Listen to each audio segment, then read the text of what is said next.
kasi masyadong mainit. Ikot-ikot na naman tayo dito. Makikinig na naman tayo ng kanta ng mga manok. Sabi ng kapatid ko, bakit sila maingay? Hindi, kanta nila yan. Nasanay na kami na yan ang kanta ng mga manok. Pag kaya na nagpuputak-putak na, kumakanta sila. Ayan. Sanay na kami na kumakanta yung mga manok. Oh, di ba? Oh, hindi pa ba kayo nasanay sa audio ko na ganyan lagi? Yung may-ari ng manok nagtataka bakit daw nagpuputakan yung manok niya. Sabi ko, hindi ka pa nasanay sa manok mo. Lagi yan sila kumakanta. Oh, di ba? Oh na. Sarap lang dito, mangin-hangin pa. Maya-maya mainit na dito kaya. Paikot-ikot tayo para mahanginan, maarawan ng konti. Hindi rin tayo pwedeng nasa loob lang ng bahay. Baka tayo malumpo naman. Samantalang ganitong pagkakataon, gusto ko magpasalamat sa mga nagpailaw sa bahay ko kagabi, sa live ko. Thank you so much, Ma'am Nora Jackson, Glina Pawilas Lebico, G. Liwag, Piking Chinita. Thank you so much. Tsaka sa aking sister, nagpaliwanag din ang bahay ko.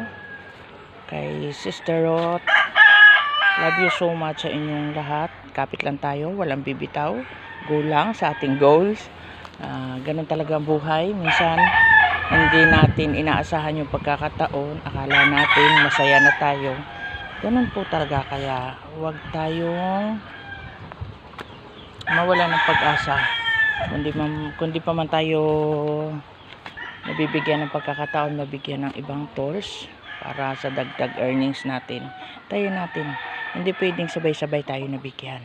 Hindi pwedeng sabay-sabay na ibigay sa atin lahat. Kailangan paghirapan natin. Kailangan ma-stress muna tayo ng konti.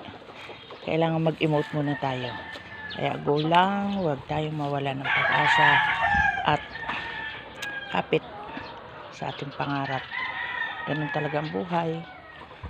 Hindi bibigay sa atin ng ganun kadali lang.